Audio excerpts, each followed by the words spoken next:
When you have this gut feeling that there is a connection, then you should have it in your collection, because then you have fun. If you are in the moment, if you want to do it, if you need to do it, then you do it. And if you say, this is art now for me, then you have the right to say so. And then you have the right to say, I'm an artist. A case like this, a case like this. And when you see in the hospital, look, this is not good. You know, the heartbeat which goes like this is not good. Where do you get your creativity? And he said, it's very simple. I just left the door of my room when I was a child. I left it open for the whole life. And I always can go back in this room. And you have to be really consistent in these thoughts to say, I'm not going there. You know, I just stay where I am and I keep going that way.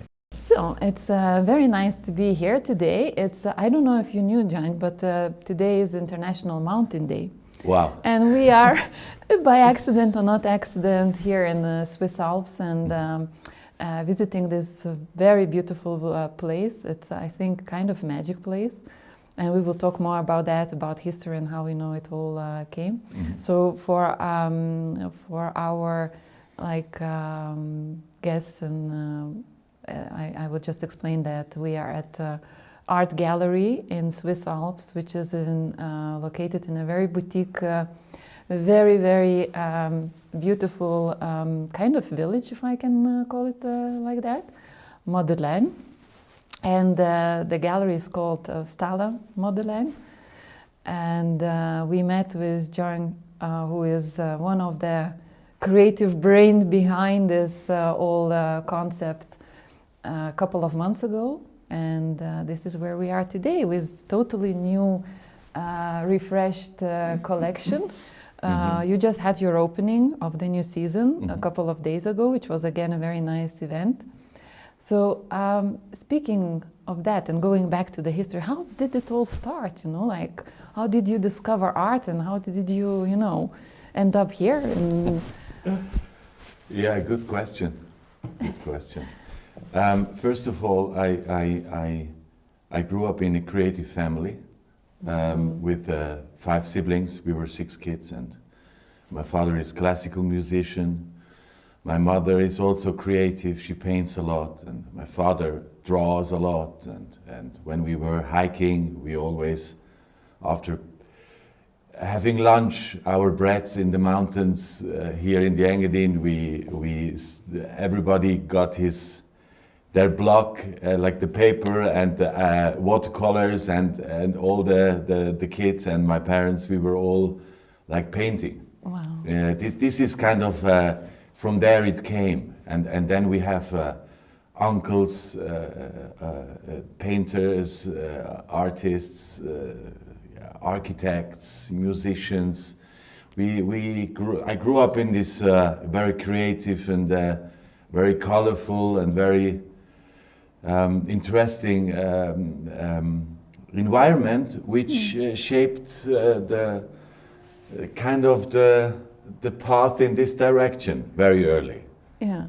So that's interesting, you know, like because, and you know, like for example, now you talk how you grew up with that, and it makes me think that recently I was also speaking to neuroscientists, and we spoke about art and beauty, and you know, like how beauty is very important for us and our brain, and it's not a luxury, but it's a must, and how participating in art cultivates, you know, something in brain which adds value to quality of life. And you know, like people who spend 45 minutes a day doing some kind of art activity, whether it's music, dance, or you know, like painting, they can improve quality of life and you know, live longer, even with like 3 to 5 years.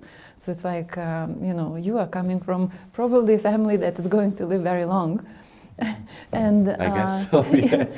But what I know is like you always have in your gallery a lot of local artists. So is that the idea behind that? Like what is the message that you try to share with, you know, like public, and how do you find, or do they find you? How does it all come together?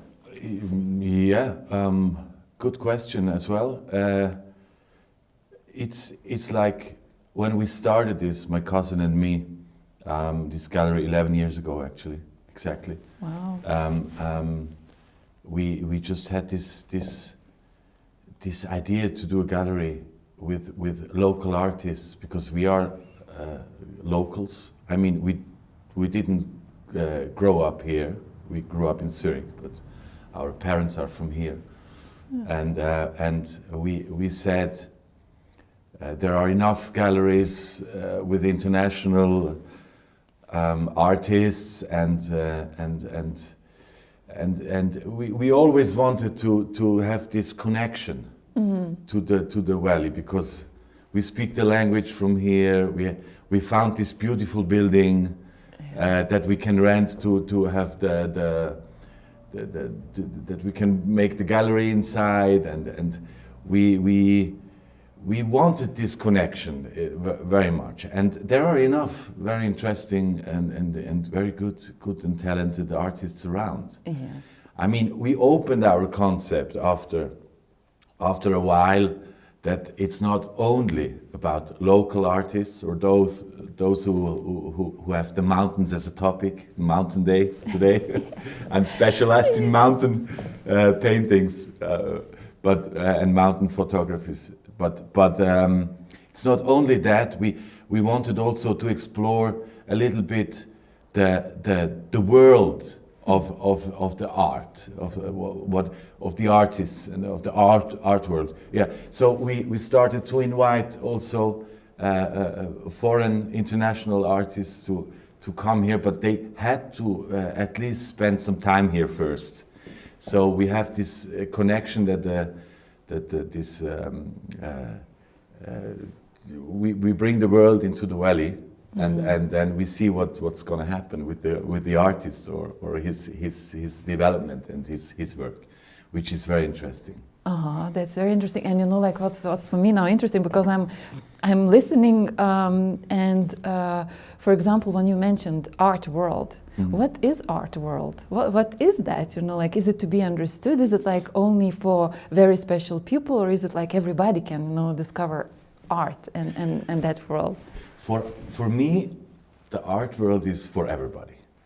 Yeah. Because we are also a gallery for everybody. I'm sure every gallery says that in the world. But we enjoy having the farmer from next door together with the billionaire from Suvreta Hill. Having fun together in our space. This is what we enjoy. That's why I say the art world we live in is for everybody who wants to join us to have. Yeah. So actually, like then it feels like art connects, or not? Absolutely. I mean, in our case, for sure. Yeah.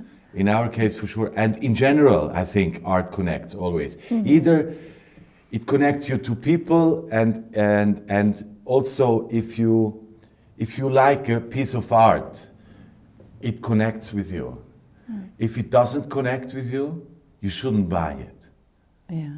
Or you shouldn't have it in your collection, because it's your gut feeling you have when you look at the piece, and then you see immediately there is something happening.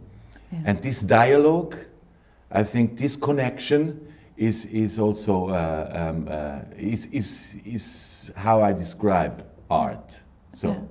In my world.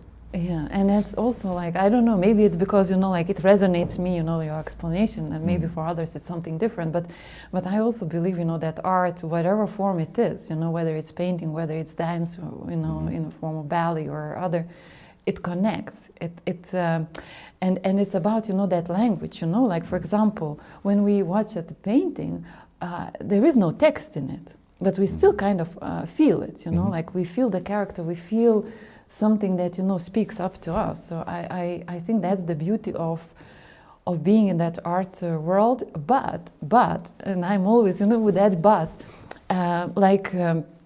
there are really a lot of galleries, yes, like you say, and they are welcoming. But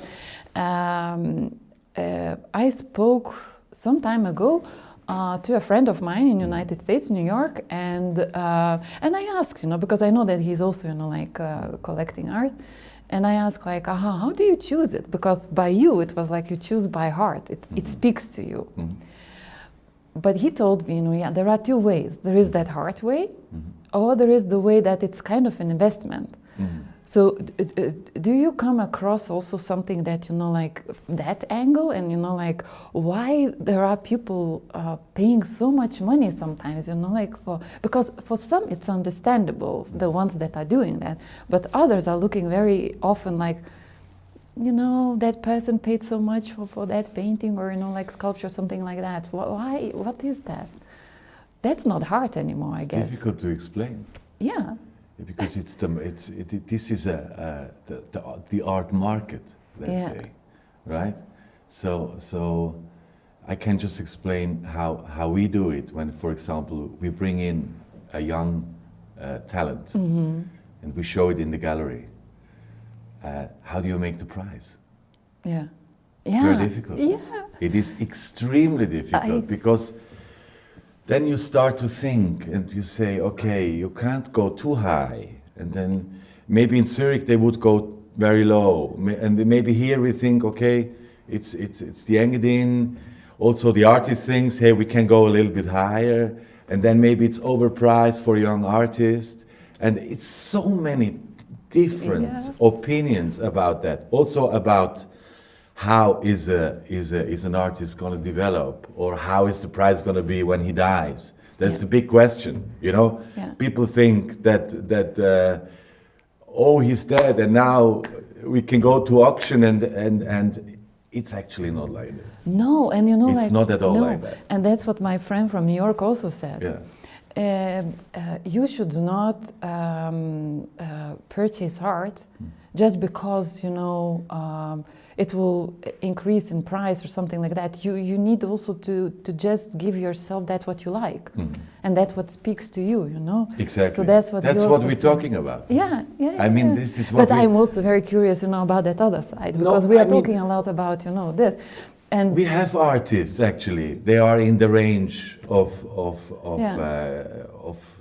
a good price and a high price. We have a couple of high priced artists, which is good because they are a bit older and they did a lot of things in their lives. They suffered a lot. They had a lot of success, and then they suffered again, and they did a lot of things in the whole world sometimes, And they are in in many important collections of museums in the U.S. in all over the world. So this then you can justify also the pricing, and then it gets maybe more interesting for a collector to say, yeah, it's an investment. Yeah. But you still don't have the guarantee.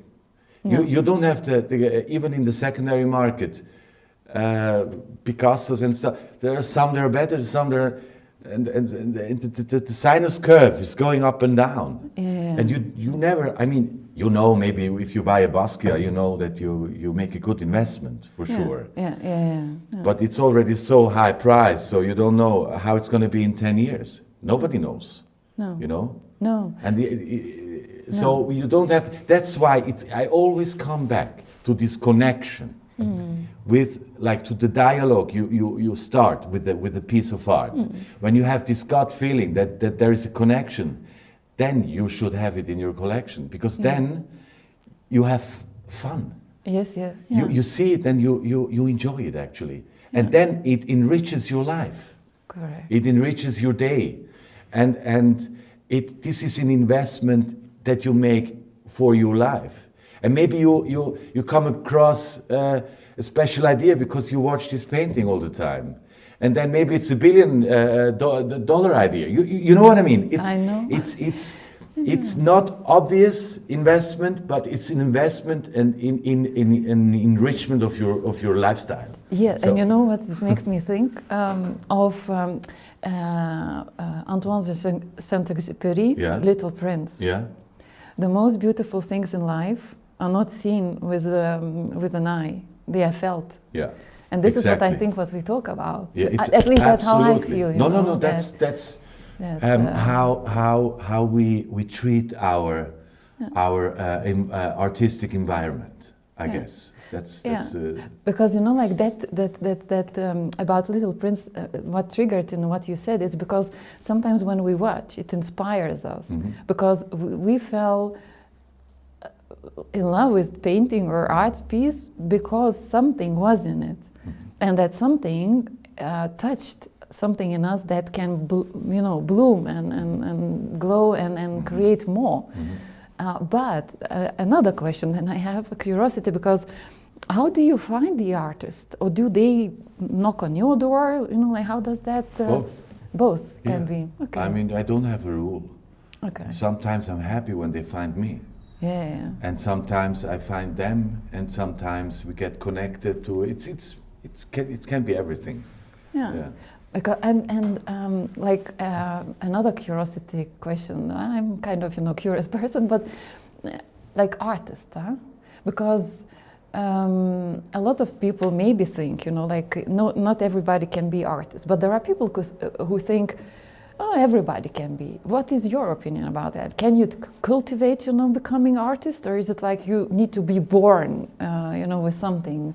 I mean, probably it's not genetically determined, but maybe it's an environment where you are, or something you take with you, or can you cultivate and like one day at my 40 plus I'm artist. Is it? Yeah, absolutely. It's possible. I mean, I think so. Yeah, but I'm very open-minded because I'm not a gallerist, so I fell into this business and I'm doing it, and I found a way to do it nicely how I wanted to do it, and I have a lot of artists who support my way, and that's the same like to be an artist. I mean, I think maybe I'm some people that they don't want to hear that, but I think to be creative or to be an artist is not.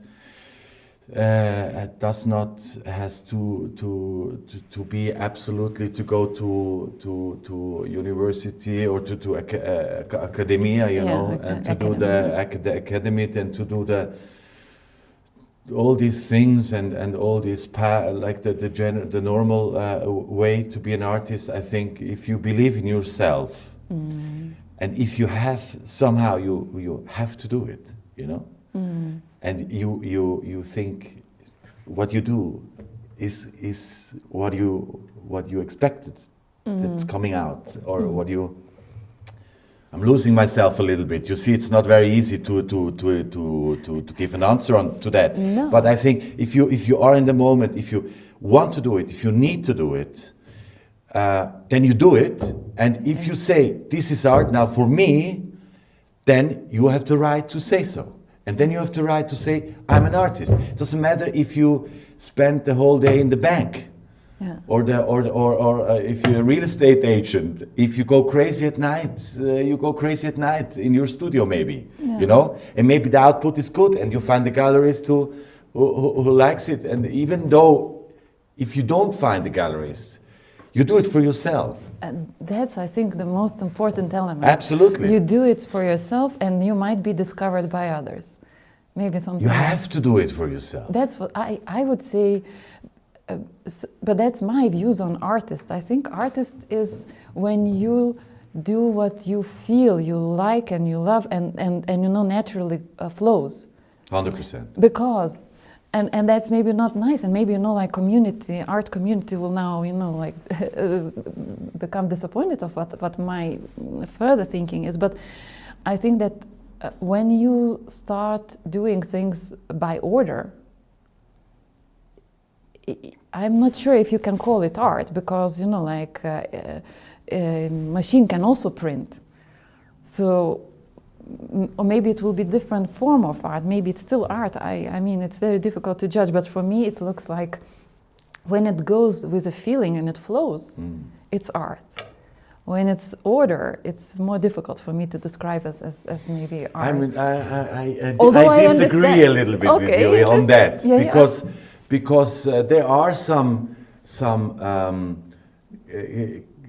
artists who are so confident with what they do and in their Okay. process. You can tell them, hey, paint a painting that is 120 with for my wall, and he can go completely in it and do it very nicely.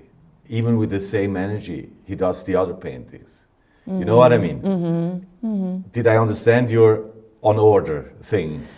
Yeah, I understand what you say, and maybe that's the right angle to that. But it's like, what I think it's very difficult becomes where I understand, like everybody has maybe occupation. At some point, artists that make living out of, painting, drawing, or creating other form of art. Then you can say this is their kind of profession, and this is where for me, like I'm coming from that angle because I also I went also to art school and like when I was little girl, and but that was like you go and you explore yourself, you explore the world. But I'm curious how will I do, like like when it's my work and I need to perform, and what if I do not have that feeling that day, but I need to perform? Will it be the same energy, felt in that thing? That's where, like, for me, I'm lawyer, so like when I do my stuff at work, it's like like you read law is law, it can be like this, it can be a little bit, all nuances. A lot of creativity as a well. Lot of, yes. I mean, a lot. Yes, that's true. But it's still, like it's different because you deliver a service, you deliver product, but art it's like it's that kind of secret, hidden beauty, that it's very difficult for me to explain maybe, but yeah. It's a romantic thought. Yes. It's a very romantic thought. I think so. It should be like that. But it's not probably like that. It's not always like that. No. But no. It when a good artist can also deliver under pressure, and it's still good, And again, now you say that, and I'm thinking, if we look at centuries ago, when, for example, in the castle, so when we go to Italy and all these fresks, so these artists, they were also like on order. Of course. Doing things, but it's still beautiful. Most of them. Yeah, but it's still beautiful. I know. Yeah. Geniuses. Yeah. And they made it incredible things. And this is why we talk about, you can probably do it. But on the other side, there were also a lot of artists that were like very poor. And after only they passed away, that they have been discovered, and now these prices are being paid. So what is that kind of... Van Gogh, for example. Yeah. It's the best example. Yeah. This was once upon a time, that was like that, yeah. I don't know. Nowadays it also can happen, but it's not the same. I wouldn't say that this is the case. That, I mean, unfortunately, some art. I mean, to make a living of a young artist is very difficult. That's what I would also. It's very difficult. That's what I would also think. That it's not. And now we talk about it's already difficult in our time, but now with new things coming out, like for example technology, and in particular maybe artificial intelligence. How do you feel that will change, or is it already changing the environment and? Yeah, I mean, then you really have to get get on your senses. Or get to activate your senses, because then we talk about energy. Yeah. Again. Yeah. It's artificial intelligence. A piece of artificial might be dead, might be without any energy and any vibe. So I think I think that you can feel the artist's energy in an artwork. that was why also another question I wanted to know, like, can you recognize artist and his feeling in when, you know, in art piece? Is it?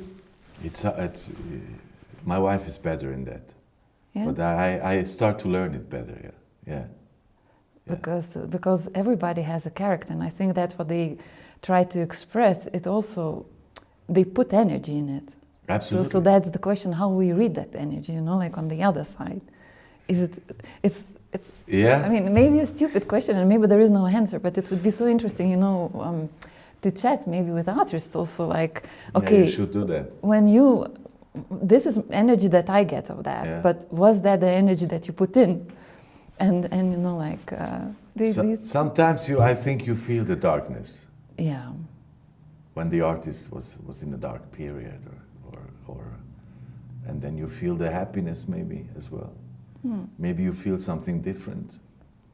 Yeah. It's also the condition you are in. You maybe you're reflected on. You know, it's very complex. It's a very complex question. But I think it's a question where maybe, you know, like it's interesting to talk about that, because the same painting can every day also look different on us. It's the same as I'm now looking outside, you know, and the shadows fall on you know, like, and during day they are different. Yeah. So it's like, you know, the moon. I was like one day sitting and thinking, are we watching always to the same moon? Or is it always a new one? Because it has 4 phases. And if we look, like, year also has 4 seasons. So every young moon maybe is a new, you know, moon, or you know, like the shape is same, but the soul is different. So that's what I also think, you know, like it's always interesting to understand what artist tried to say with his art piece, you know, because sometimes it's abstraction, and when it's abstraction, that's where, for me, is the most interesting. Of course, yeah. I love it because that's where, you know, like your imagination can go. Yeah. But I'm still very curious, was there something, you know, like felt? Because sometimes abstraction just falls, you know, like, and you follow the line. And this you have to discuss with some artists. Yeah. So but it's just in general. You talked about this shadows and different daylights and different, you know, different moods of a painting as well, of artwork. So I guess my recommendation is, in general, to let art pieces move within your house. Don't always, you know.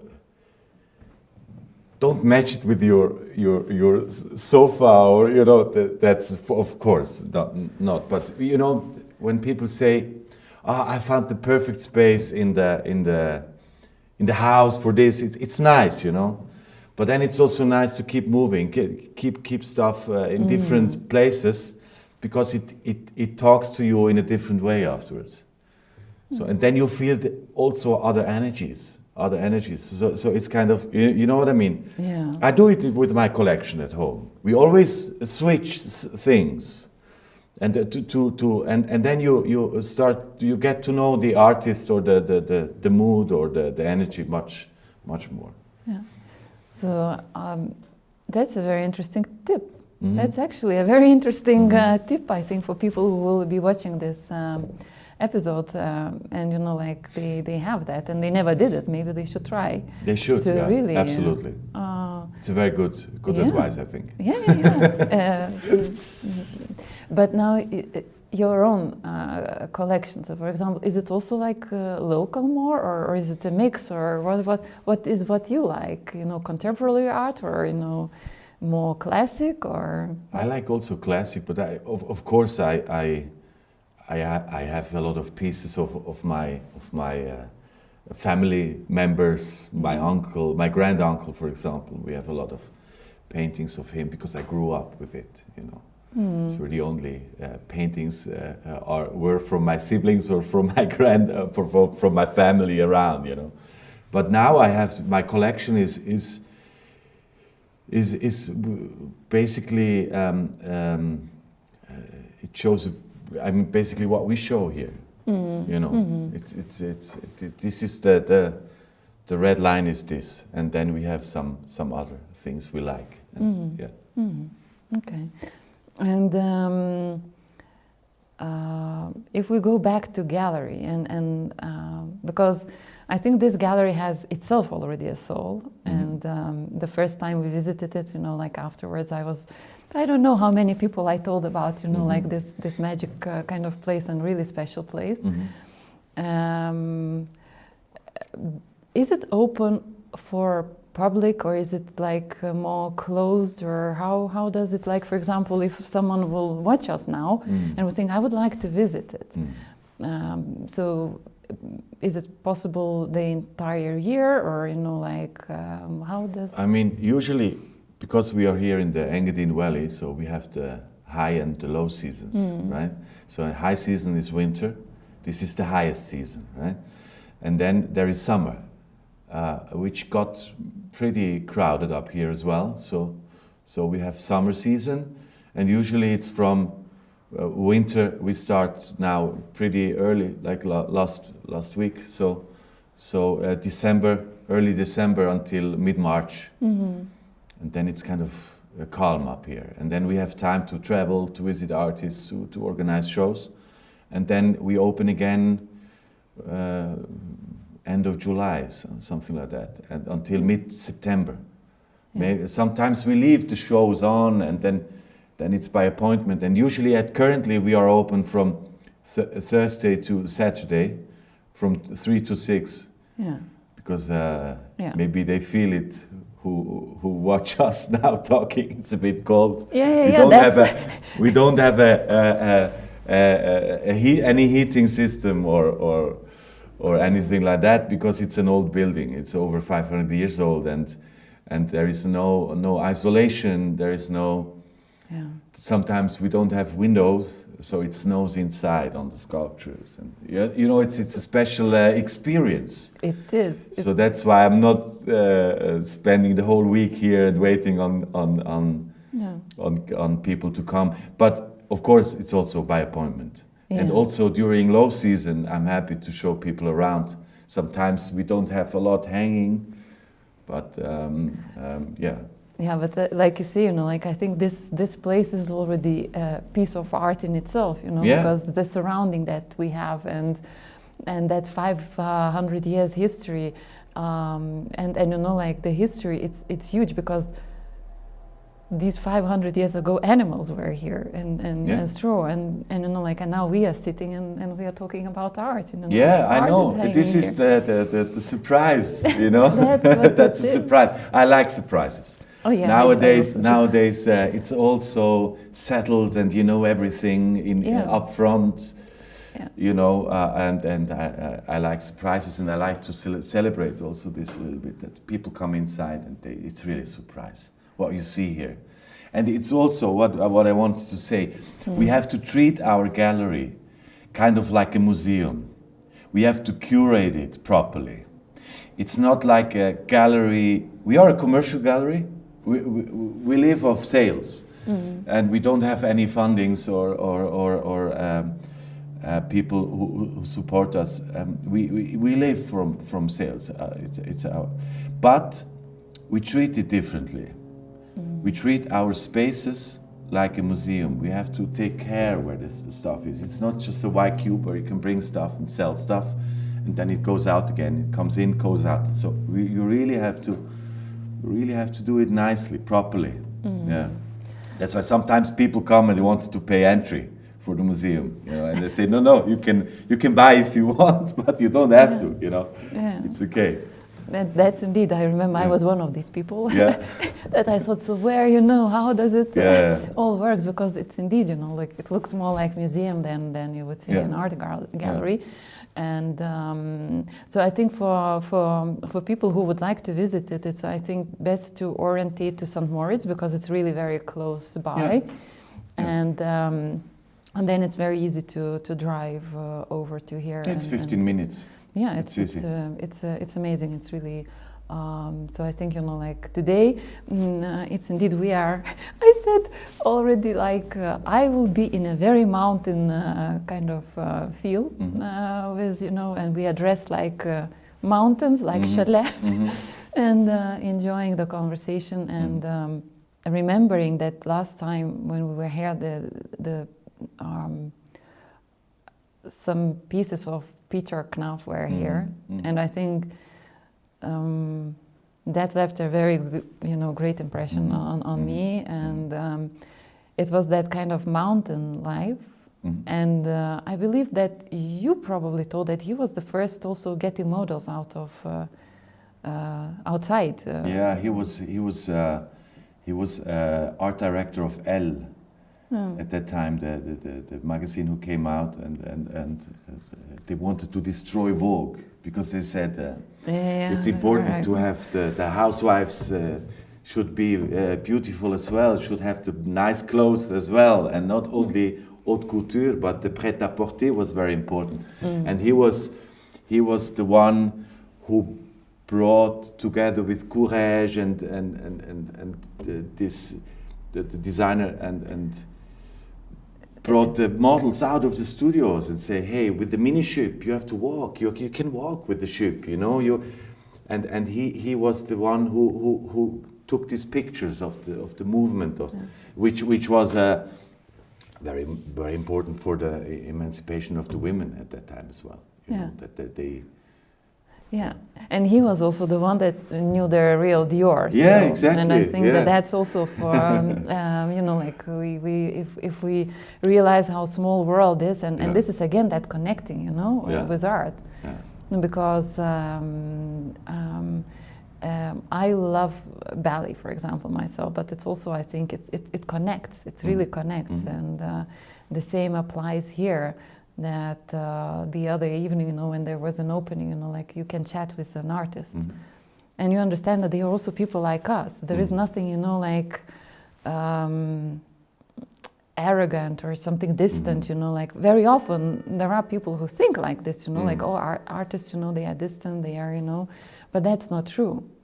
I mean, not always true. Not always true. Not always true. Yeah, I like how you correct me, but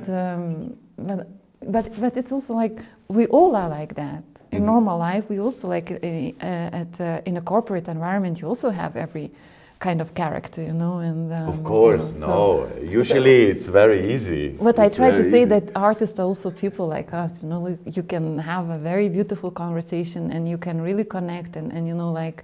It always somehow, I don't know, but for me art, it expands the world, it feels like, Yesterday evening, I was talking with my friend. We were just, texting, chatting, and I was like, he asked, so how are you? And I was like, actually like Alice in a Wonderland, But that's a very small story, But that's how I feel when I enter art world. So I don't know. I think one thing I have to add. Yeah. The artist should let out their feelings. What you as a lawyer maybe you can't, right? Sometimes you just have to behave. Yes. Me as a gallerist, I'm also a salesman. I also have, from time to time, I have to behave, or if I don't feel well, I have to open the gallery. I think the artist is a species. The art, they can do this sinus curve of their life. They can actually surf this wave. They can let things out. Oops. They actually should let things out. You see, that's my temper. Already starting. You're letting out? Yeah, I'm letting it out. No, you know what I mean? I know. It's very important for their art that they can be in the darkest moments and they can be in the lightest moments. This is something we in Switzerland and in Central Europe, we don't really know that. I mean, at least in Switzerland, maybe in the Netherlands, you're a bit more emotional, but usually we here we have this. How are you? Yeah, I'm fine. I'm okay. I'm okay, right? I'm okay. And okay is like this. Okay is like this. And when you see in the hospital, look, this is not good. You know, No. the heartbeat which goes like this is not good.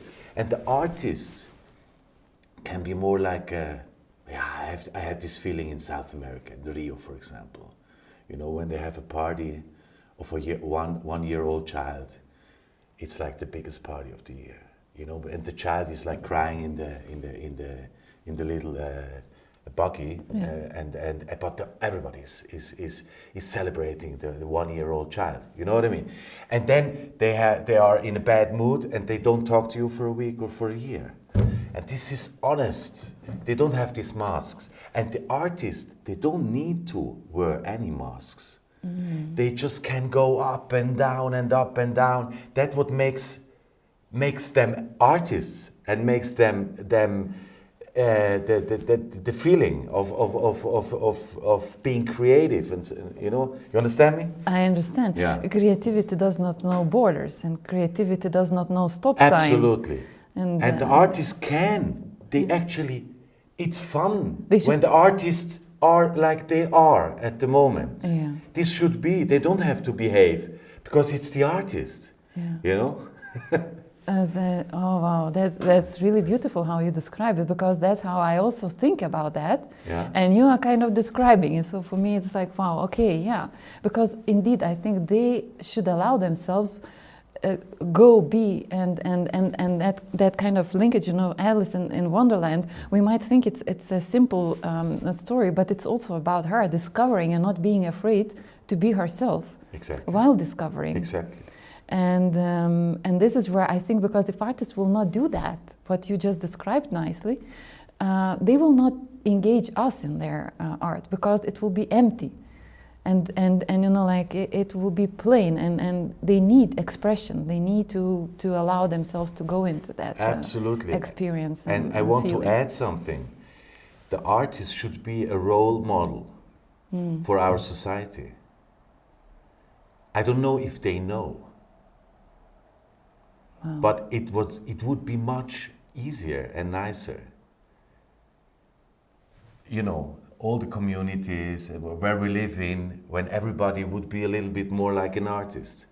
I don't know if they see themselves like this, the artists, but it's actually how we should be more, all of us. Yeah. But we can't, you know, we have the rules and the things and the appointments and the smiles on the faces. Says, please smile. And we keep saying to the kids, don't cry in the coop, please. Don't cry. But this is, Gian, that, you know, you touched another element of, would it mean that when we are children, we all are kind of artists, because we do not have these masks still? Of course. So, you know, this is actually scientifically approved. I don't have any source here, but actually, all the kids, all the newborns, are extremely creative, but not just in art and in science. There are talents, there are geniuses. But then, of course, you come in the kindergarten, and then you all these drugs. My kids, they have the best. They are the best artists. I mean, at least they were. And then in school, you know, the tiger with 7 legs is not a good tiger anymore, because the tiger only has 4 legs. unless, You know what I mean? unless it's genetically something wrong. Maybe. But of course, and then they start to narrow their minds. And I mean, sorry, but the school is doing in this kind of things a lot of mistakes. A lot. I'm sorry to say that, but we are very happy with the school up here, because it's like a little private school in the mountains. Mountain school is I don't want to say anything against it in general, but you have to. you have to see that all the creativity becomes narrow, you know. This should be, the head is too small, and this is too, and then you start, and then it's kind of over. Yeah. As soon as they start school, and it's kind of over. And then, but a lot of important. Picasso said it as well. Be a child. If you're, we have a beautiful.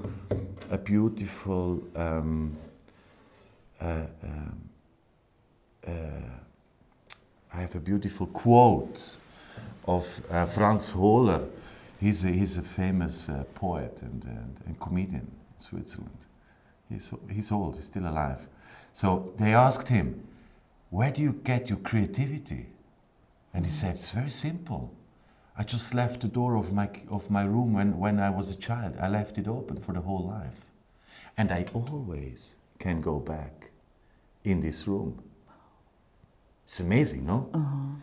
And I think also, if we make now the connection to the art world where we live in, or what we supposed to talk about here, I think the playfulness in the art, when the artist has this playfulness, this is a sign of highest quality of art, when you can feel that. Maybe you remember in summer the guy, Philipp Emde, with the animals, you know? Yeah. He's a player. Yeah. You feel that. He's authentic. He still has this connection to his childhood, to these animals, and to this. It's amazing, no? And all the artists have it in their world, in their. Yeah. But that's really beautiful, and that makes me think, you know, that sometimes I'm also like that child still, you know. And it's a very interesting situation, because like at work, you know, you are perfectly, you know, like serious and understand that. But when I am with myself, I'm still in that kind of Alice land, or, you know, traveling with Little Prince, observing planets, because I think there is way more in that world than in that which is between brackets, you know, and how we put ourselves there, and why do we do that? It's why at some point we got scared of showing something, you know, like, and now I also often have these conversations, you know, like where we talk with friends or, you know, people around, that fake you can find everywhere, but that genuine thing, that's becoming a kind of diamond, you know, that absolutely disappears. Yeah. And now we talked a lot about art and you know, the world and you know, how it's open, but how will the world look without art? You know, is it possible, or is maybe nature already art in itself? Because here it's if we look, it's all from nature itself, and it's brought to us to observe. Because if we are not going ourselves to, you know, like to the forest or somewhere in the mountains, so does art make world more beautiful? How the world will be without art?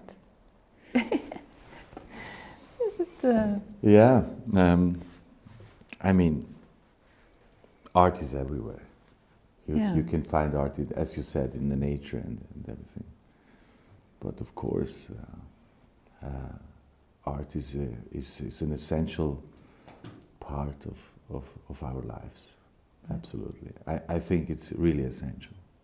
I think so too. And I mean,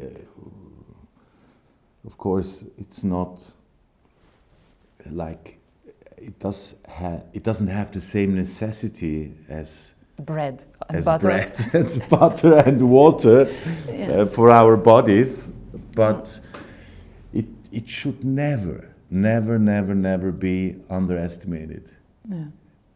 To be surrounded by art.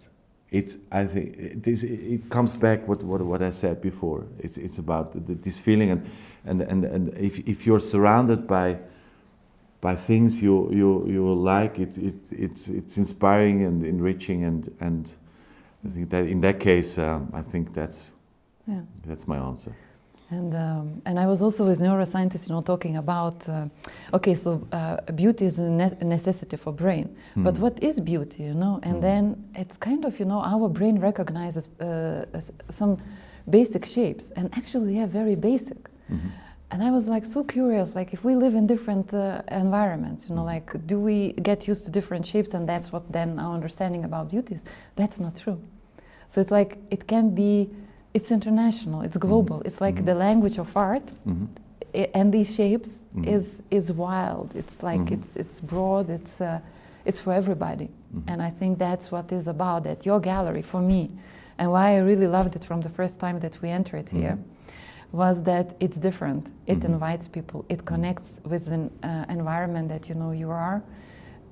It connects with local community because artists are, mainly coming from here, and this is what makes it open for everybody. So it's accessible. It's not only for like the lucky one, or like the little amount of people that think that we can only no. I think everybody's here really welcome. And speaking about quotes, I think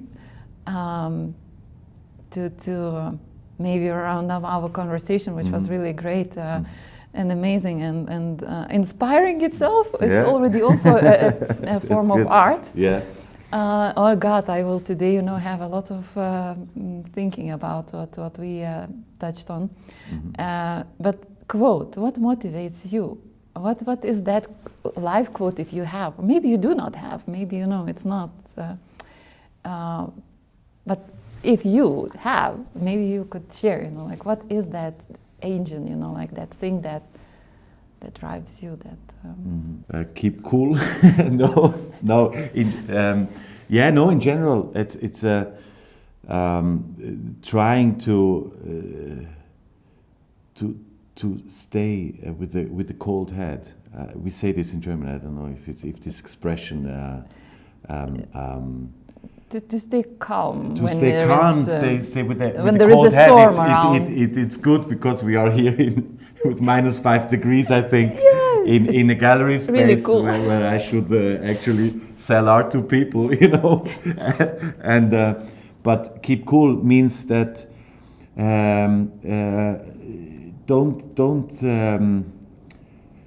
Don't let your path be destroyed by too many opinions. This especially when you start something which you like, a lot of people, and also when you suddenly have a success, in that what you do and what you like to do every day. Then a lot of people come and say, yeah, but you should, you do, maybe you should, and this, and then you just see, and also when maybe in moments where you don't sell, or the market is not good, or people don't find this place, different influences from the outside, just keep going, and keep and don't get too frozen in here. No, you know what I mean. It's just go ahead, and it's not always easy. My wife helps me in these cases, in these situations where I find myself in worries. Then she comes and says, it's always worked out. So let's just keep going. That right way, that we choose, act, and not, we don't want to react on outside influences, or also we don't do shows. We do the shows for us, especially because when I finish up a show and I walk through myself. And I feel what I see what I did, and I'm really happy. Then it's already a lot of the goals are reached. You know what I mean? I know. And so this is something I have to tell myself always. That keep doing it exactly. You want to do it. And that's very beautiful what you said, and I think very important, but very difficult for a lot of people. It's very difficult. It's very It's difficult very difficult. because you can be dragged down Yeah. easy. Yeah. But I also try. You talk, and I'm like thinking, actually, the sun never goes down. No. There is no sunset. Exactly. There's no sunset, and we people, we like to go in these things. Oh, did you sell something this? With the colleagues, or no, you don't. Yeah, it's the bad times. Yeah. It's very, very bad times at the moment. So it's okay. So you see, the other one is suffering too. Okay, I'm not the only one. Yeah, and then you can tell it to the artists. Very bad times, and this is not good. No. It's not good. I always refuse to go in these negative spirals. No. I refuse that. And you have to be really consistent in these thoughts to say, I'm not going there. I just stay where I am and I keep going that way. Wow, beautiful. I think really a very beautiful thought that you shared with all of us, and I think we are all going into a very beautiful Christmas season with this, and starting a new year. I think, like when people sometimes at the end of the year, they like to say, oh, I will do this or I will do that. I think that's what you said just now is what I hope that it will enlighten hearts of people and that they will think about that.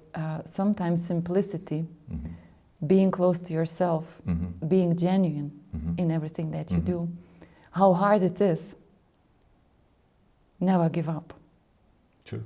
Never give up and realize that there are no sunsets. The sun is never going down. Yeah. And up the clouds, even if it's a cloudy day, the sun is still shining. Yeah. It's still always there. And clouds can be fun. And clouds can be fun because they are soft and beautiful. Yeah. Sure. Thank you very much, Gian, for thank you, beautiful conversation. Eva, for giving me this opportunity to talk about my art world. Thank you very much for allowing to step into that art world and your world, because you were really opening that door today, not only for me, but for many more people who will watch us. So thank you very much. Thank you. Thank you.